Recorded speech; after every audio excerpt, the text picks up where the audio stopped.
Ganito yung tamang mindset, okay, ng isang business owner or entrepreneur. Okay? So sabi ni Sir Orientman, sabi niya, ginagamit ko yan sa negosyo, yung credit card.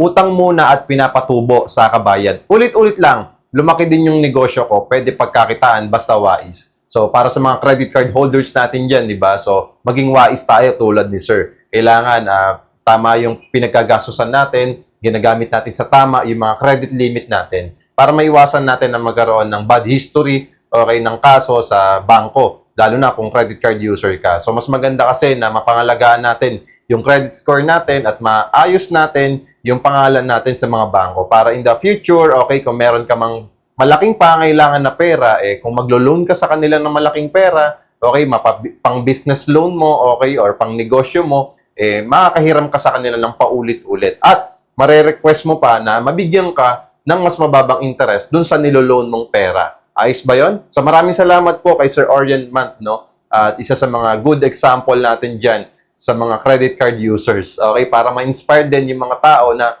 huwag tayo masyadong gastos lang ng gastos, no? Na wala tayong pambayad. So maging wais tayo sa paggamit ng credit card natin. So just follow me and message me kung interested ka rin sa property for only 10,000 to 25,000 cash out only. Wala ka nang ilalabas sa down payment. Follow me and message me.